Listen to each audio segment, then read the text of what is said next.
ಹೆಂಡತಿಯ ಹೆಸರಿನಲ್ಲಿ ಆಸ್ತಿ ಖರೀದಿಸಿದರೆ ಕೆಲ ರಾಜ್ಯಗಳಲ್ಲಿ ಸ್ಟ್ಯಾಂಪ್ ಡ್ಯೂಟಿ 1-2% ಕಡಿಮೆಯಾಗುತ್ತದೆ.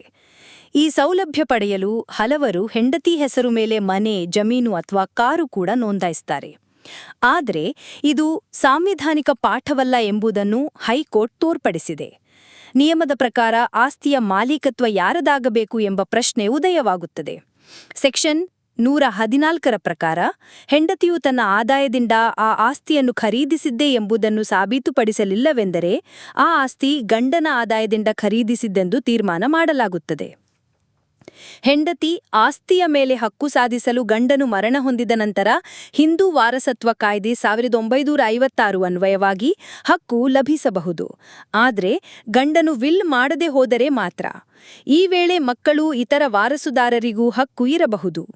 ಹೆಂಡತಿಯು ಸ್ವಂತವಾಗಿ ಸಂಪಾದನೆ ಮಾಡದೇ ಇದ್ದರೆ ಅವರು ಹೆಸರು ಮೇಲೆ ನೋಂದಾಯಿಸದಾದ ಆಸ್ತಿ ಕುಟುಂಬದ ಸದಸ್ಯರ ಹಕ್ಕಾಗುತ್ತದೆ. ಇಂಥ ಸಂದರ್ಭದಲ್ಲಿ ಆಸ್ತಿಯನ್ನು ಅವರು ಮಾರಲು, ಬೇರೆಯವರಿಗೆ ಹಸ್ತಾಂತರಿಸಲು ಅಥವಾ ತಡೆಹಿಡಿಯಲು ಸಾಧ್ಯವಿಲ್ಲ. ಒಬ್ಬ ವ್ಯಕ್ತಿ ತನ್ನ ತಂದೆ ಖರೀದಿಸಿದ್ದ ಆಸ್ತಿ ತಾಯಿಯ ಹೆಸರಿನಲ್ಲಿ ಇರುವುದನ್ನು ಪ್ರಶ್ನಿಸಿ ಹೈಕೋರ್ಟ್ಗೆ ಹೋಗಿದ್ದ. ತಾಯಿಯು ಆ ಆಸ್ತಿಯನ್ನು ಹಸ್ತಾಂತರಿಸುತ್ತಿರುವುದನ್ನು ಪ್ರಶ್ನಿಸಿ ನ್ಯಾಯಾಲಯದ ಮೆಟ್ಟಿಲೇರಿದ್ದ.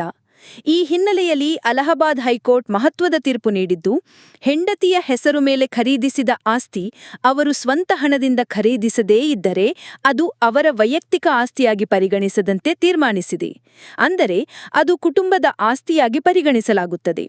ಹೆಂಡತಿಯ ಹೆಸರಿನಲ್ಲಿ ಆಸ್ತಿ ಖರೀದಿ ಮಾಡುತ್ತಿರುವವರು ಭವಿಷ್ಯದಲ್ಲಿ ನ್ಯಾಯ ಸಮಸ್ಯೆಗಳನ್ನು ಎದುರಿಸಬೇಕಾದ ಪರಿಸ್ಥಿತಿ ಉಂಟಾಗಬಹುದು.